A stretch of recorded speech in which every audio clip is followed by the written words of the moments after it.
Hello friends, welcome to AI chemistry classes. So last class में हम लोग PDB सम database को ही डिस्कस कर रहे थे। अगर आप और इसकी वीडियोस देखना चाहते हैं तो आप मेरे प्रीवियस वीडियोस देख सकते हैं। अभी हम पीडीबी डेटाबेस, पीडीबी सम डेटाबेस को ही कंटिन्यू करेंगे, जो कि सेक्शन हमारा बचा हुआ था। आज हम लोग उसको भी एक्सप्लोर करेंगे। तो हम लोगों ने डीएनए आरएनए सेक्शन तक अपना पढ़ लिया था। आज हम स्टडी करेंगे लीगेंड सेक्शन। राइट, तो अगर हम इस पे क्लिक करें तो आपको यहाँ पर मिलेगा लीगेंड सेक्शन।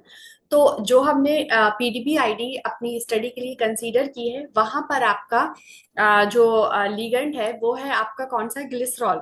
यहाँ पर आपको इसका 2D एंड 3D स्ट्रक्चर भी मिल जाएगा। ये आपका क्या है, 2D एंड 3D स्ट्रक्चर है ग्लिसरॉल का। राइट, और इसके प्रीवियस वीडियो में जैसा कि हमने देखा था, वहां पर आपको क्या मिला था, न्यूक प्लॉट मिला था। न्यूक प्लॉट से हमने क्या स्टडी करी थी, आ, हमारा जो प्रोटीन था वो न्यूक्लियोटाइड के साथ कैसे इंटरेक्ट कर रहा था। सिमिलरली अगर आप ये स्टडी करना चाहते हो कि हमारा जो प्रोटीन है वो हमारे लिगेंड के साथ कैसे इंटरेक्ट कर रहा है, तो यहाँ पर आपको लिक प्लॉट मिल जाएगा। चलिए हम इसको थोड़ा सा और डिटेल स्टडी कर लेते हैं। If you open this PDF, you will find this, right? Second, this PDF,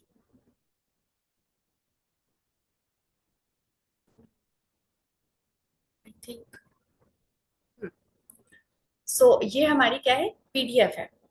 ठीक है, तो अगर आप इसको देखोगे यहाँ पर, तो यहाँ पर आपको क्या मिल रहा है, यहाँ पर आपको इंटरेक्शंस मिल रहा है। ये जो आपको डैश से रिप्रेजेंट हो रहा है, ये क्या है, आपका इंटरेक्शंस है। और ये जो आपका ब्राउन कलर से GOL 301, ये आपका क्या है, ये आपका है यहाँ पर जो आपका लिगेंड है। और यहाँ पर ए का मतलब ये नहीं है कि जो आपके ग्लिसरॉल है उसके पास कोई चेन होती है, नो। इसका मतलब ये है जो आपका लिगेंड है वो आपके अमाइनो एसिड मींस जो आपकी चेन ए है उससे इंटरेक्ट कर रहा है। राइट, और यहाँ पर आपका, वन सेकेंड, यहाँ पर आपका ये जो जहाँ पे डैश से ये जो इंटरेक्शन हो रहा है, ये आपका ये रिप्रेजेंट कर रहा है कि ये जो हमारे अमाइनो एसिड्स हैं, रेसिड्यूज है, फॉर एग्जांपल थ्रियोनीन हो गया, आर्जिनिन हो गया, ये क्या कर रहे हैं, डायरेक्टली इंटरेक्ट कर रहे हैं। बट ये जो अदर स्पाइक से आपको रिप्रेजेंट हो रहे हैं, राइट, ये जो आपको स्पाइक से रिप्रेजेंट हो रहे हैं, ये डायरेक्टली इंटरेक्ट नहीं कर रहे, बिकॉज आपको यहाँ पर कोई भी बॉन्ड नहीं दिखेगा। इसका ये मतलब है कि ये ना क्लोज विसिनिटी पे है। क्लोज विसिनिटी मतलब पास में है। अभी आप सोचोगे कि मैम इसकी क्या एप्लीकेशन है, तो इसकी एप्लीकेशन ये है कि अगर आपको देखना है कि भाई कोई कंपाउंड है जो कि सिमिलर टू ग्लिसरॉल है, राइट, अब वो हमारे प्रोटीन के साथ में कैसे इंटरेक्ट करेगा, या फिर कहाँ पर, किन रेसिड्यू में, किस चेन के साथ इंटरेक्ट करेगा, तो वो आप यहाँ से स्टडी कर सकते हैं। ऐसा भी हो सकता है, ऐसा जरूरी नहीं है कि अगर आपने सिमिलर कंपाउंड लिया है तो वो सेम अमाइनो एसिड से ही इंटरेक्ट करे। वो जो आपके स्पाइक अमाइनो एसिड्स है इनसे भी इंटरेक्ट कर सकता है। ठीक है, तो यहाँ से आप ये स्टडी करोगे कि भाई हमारा जो प्रोटीन है वो हमारे लिगेंड के साथ में कैसे इंटरेक्ट कर रहा है और कहाँ पर हमारी बॉन्डिंग हो रही है। तो this is a very important. और यहाँ से आप पीडीएफ देख सकते हैं, but I don't know why it is not opening.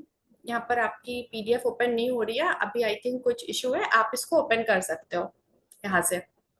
Okay, तो ये हो गया हमारा क्या, लिक प्लॉट का section. Another thing is, next आ जाते हैं हम लोग यहाँ पर प्रोट प्रोट इंटरेक्शन में।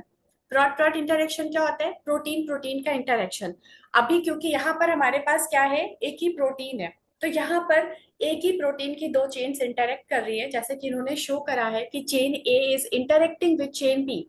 इवन इन्होंने यहाँ पर 4 RES लिखा है। इसका मतलब है कि चेन ए के 4 रेसिड्यूज इंटरेक्ट कर रहे हैं हमारे चेन बी के 3 रेसिड्यूज के साथ में। राइट, और यहाँ पर देखिए और भी कीज दिया हुआ है, जैसे आपको सॉल्ट ब्रिज है, वन बन रहा है डाइसल्फाइड बॉन्ड से, आप यहाँ पर ये भी देख सकते हैं।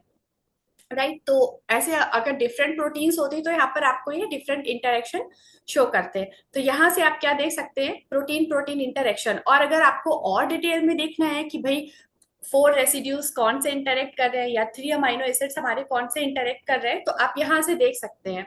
है ना, आपको नहीं पता कि आपको ये पता, फॉर एग्जाम्पल अगर आप ड्रग डिस्कवरी कर रहे हैं तो आपको पता होना चाहिए कि अगर मान लीजिए कि हमारी प्रोटीन है वो इंटरेक्ट कर रही है, तो मे बी ये अमाइनो एसिड बहुत इंपॉर्टेंट हो सकते हैं उसकी एक्टिविटी के लिए, जैसे फॉर एग्जाम्पल इंसुलिन है, अगर वहां पर इंटरेक्शन नहीं हो रहा है प्रोटीन की चेन के ही बीच में, तो वो इनएक्टिव भी हो सकता है, राइट। तो यहाँ से आपको ये क्लियर होगा कि कौन से रेसिड्यूज हमारे इंपॉर्टेंट है एक्टिविटी के लिए हमारी प्रोटीन के, राइट। नेक्स्ट आ जाते हैं क्लेफ्ट पोर्स एंड टनल्स में। बेसिकली जो आपके क्लेफ्ट पोर्स एंड टनल्स है, ये आपके प्रोटीन के अंदर इम्प्टी स्पेसेस होते हैं। और ये इम्प्टी स्पेसेस बहुत ही इंपॉर्टेंट होते हैं, बिकॉज ये जो इम्प्टी स्पेसेस है, एक तरह से आप इन्हीं को ही एक्टिव साइट बोलते हो। मतलब कि जैसे अभी मैं आपको दिखा देती हूँ यहाँ पर, फॉर एग्जाम्पल ये है आपका ओरिजिनल जो एक प्रोटीन का इन्होंने शो करा है। ये जो आपको फर्स्ट वन है, ये टनल है, देन आपका क्लेफ्ट हो गया और ये पोर हो गया। अब फॉर एग्जाम्पल बाहर से आपका कोई लिगेंड, कोई भी बाहर से आया, तो वो कहाँ से आएगा, टनल के थ्रू आएगा। अब जब ये टनल के थ्रू आएगा, तो ये जो हमारे आसपास के अमाइनो एसिड्स है, इनसे इंटरेक्ट कर पाएगा, राइट। तो ये इंटरेक्शन होगा। बट व्हाट इफ अगर आपकी ये टनल क्लेफ्ट पोर ना हो, तो भैया अंदर तो आके आपको इंटरेक्ट नहीं कर पाएगा, राइट। तो फिर हमारा जो इंटरेक्शन है वो होगा ही कैसे। दैट इज वाई ये जो आपकी क्लेफ्ट टनल एंड ये जो आपके पोर्स है वो बहुत इंपॉर्टेंट है। और ये जो सबसे बिगेस्ट साइज का एम्प्टी स्पेस होता है, इसको ही हम एक्टिव साइट कंसीडर कर लेते हैं, राइट। बिकॉज यहाँ पर आपके इंटरेक्शन होने के मोर चांसेस होते हैं। यहाँ पर इन्होंने इसकी और डिटेल लिख रखी है कि क्लेफ्ट आपके कितने हैं, उनका वॉल्यूम कितना है। आप बोल सकते हो कि जो स्टार्टिंग के दो है ना, इनका वॉल्यूम बहुत बड़ा है, तो आप इसको एक्टिव साइट भी कंसीडर कर सकते हो कि यहाँ पर हमारी जो चेन बी है उसकी एक्टिव साइट आपकी ये हो सकती है, एंड चेन ए की आपकी एक्टिव साइट ये हो सकती है। वाई? बिकॉज जो यहाँ पर साइज है आपके एम्प्टी स्पेसेस का वो बहुत ज्यादा है, दैट इज वाई इंटरेक्शन के चांसेस भी आपके मोर हैं, राइट। और लास्ट में आ जाते हैं हम अपने टॉप पेज के ऊपर। तो यहाँ पर टॉप पेज में हम क्या आपका, हाँ, यहाँ पर हमारा रामाचंद्रन प्लॉट बचा था, हम इसको भी कंसीडर कर लेते हैं। तो यहाँ पर आप देखो, यहाँ पर प्रोचेक लिखा हुआ है। ये प्रोचेक आपका एक सर्वर है जहां से हमने रामाचंद्रन प्लॉट को लिया हुआ है।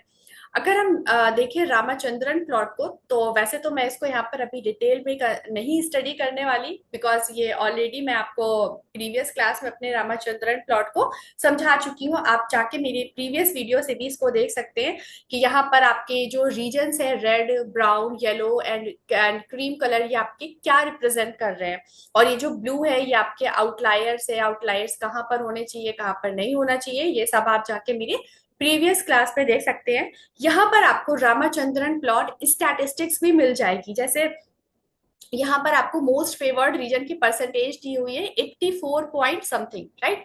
तो यहाँ से आप देख सकते हो, इन्होंने नीचे लिखा भी हुआ है, अगर ये जो आपका मोस्ट फेवर्ड रीजन है वो 90% से ज्यादा शो हो रहा है, दैट मीन्स आपके जो आपका स्ट्रक्चर है प्रोटीन का वो बहुत ही गुड है, राइट। और अगर ये 70% से कम है, तो हम इसको अच्छा प्रोटीन का स्ट्रक्चर कंसीडर नहीं करेंगे, बिकॉज अगर ये 70% है, तो यहाँ पर चांसेस है कि यहाँ पर बहुत सारे आपके क्या हो, आउटलायर्स होने के चांसेस रहते हैं, राइट। दैट इज वाई हम इसको अच्छा कंसीडर नहीं करेंगे। एंड ये आपका एडिशनली फेवर्ड रीजन की यहाँ पर इन्होंने परसेंटेज दी हुई है। एंड लास्ट वन में जो आपका डिसअलाउड रीजन है, सॉरी, जो आपका लास्ट वन डिसअलाउड रीजन है, यहाँ पर इन्होंने 0.2% दी है। तो बेसिकली ऐसा माना जाता है कि अगर ये वैल्यू 0.2% से ज्यादा है, मतलब आपके आउटलायर्स बहुत कम है, देन आपका protein structure will be considered as a bad, तो आपको उसको कंसीडर नहीं करना है, ठीक है। तो ये आपका हो गया टॉप पेज का। तो इस तरह से हमने पीडीबी सम डेटाबेस को पूरी तरह से स्टडी कर लिया है, फुल थॉरली, आपका कोई भी सेक्शन नहीं बचा हुआ है। तो अब हम लोग नेक्स्ट अपने डेटाबेस में स्टडी करेंगे नेक्स्ट क्लास से। अभी के लिए thank you for watching my video.